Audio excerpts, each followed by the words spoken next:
بسم اللہ الرحمن الرحیم۔ آپ صلی اللہ علیہ وآلہ وسلم نے فرمایا، اللہ کی قسم آخرت کے مقابلے میں دنیا کی مثال بس ایسی ہی ہے جیسے تم میں سے کوئی اپنی انگلی سمندر میں ڈبوئے، پھر وہ یہ دیکھے کہ وہ انگلی پانی کی کتنی مقدار کے ساتھ لوٹتی ہے۔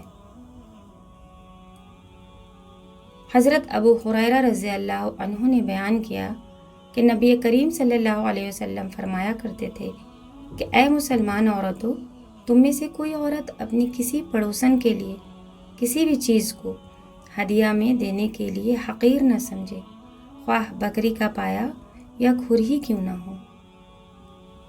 رسول اللہ صلی اللہ علیہ وآلہ وسلم نے فرمایا، 7 طرح کے لوگ ہوں گے جن کو اللہ اس دن اپنی سایہ میں جگہ دے گا، جس دن اس کے سایہ کے سوا اور کوئی سایہ نہ ہوگا۔ ان میں سے ایک شخص وہ ہے جس نے تنہائی میں اللہ کو یاد کیا اور بے ساختہ آنکھوں سے آنسو جاری ہوئے۔ رسول اللہ صلی اللہ علیہ وآلہ وسلم نے ارشاد فرمایا، جھوٹ منہ کو کالا کرتا ہے اور چغلی تو عذاب قبر کا سبب ہے۔ شیخ سعدی رحمۃ اللہ علیہ فرماتے ہیں، روئے زمین پر اکثریت میں ایسے لوگ ہیں جو دکھ، تکلیف، اذیت، فریب اور دھوکہ تو انسانوں کو دیتے ہیں اور معافی اللہ تعالیٰ سے مانگتے ہیں۔ رسول اللہ صلی اللہ علیہ وآلہ وسلم نے ارشاد فرمایا، زنا مت کرو، سن لو جس نے اپنی شرمگاہ محفوظ رکھی وہ جنتی ہے۔ حضرت انس بن مالک رضی اللہ عنہ بیان کرتے ہیں کہ نبی کریم صلی اللہ علیہ وسلم نے فرمایا، اگر کوئی مسلمان کسی درخت کا پودا لگاتا ہے اور اس درخت سے کوئی انسان یا جانور کھاتا ہے تو لگانے والے کے لیے وہ صدقہ ہے۔ رسول اللہ صلی اللہ علیہ وسلم نے ارشاد فرمایا، نظر کا لگنا حق ہے، اگر کوئی چیز تقدیر پر سبقت لے جانے والی ہوتی تو وہ نظر ہوتی۔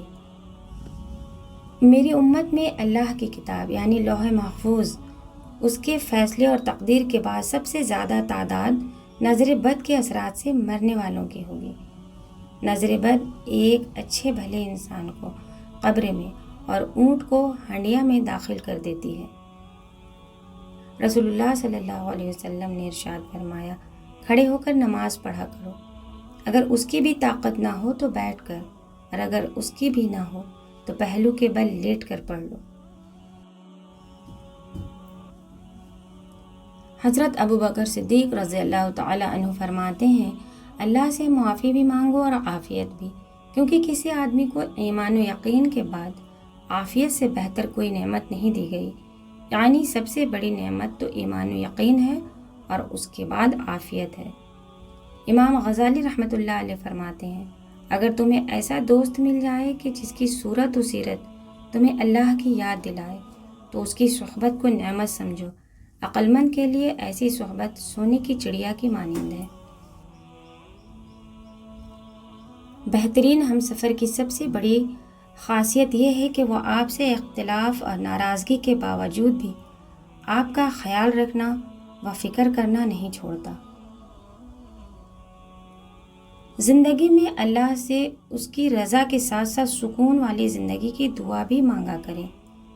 ہم اپنی دعاؤں میں بہت ساری چیزوں کی طلب کرتے ہیں لیکن سکون کو مانگنا بھول جاتے ہیں۔ جب زندگی میں ہر چیز ہو اور سکون نہ ہو تو زندگی کی تمام اشیاء بے وقت ہو جاتی ہیں۔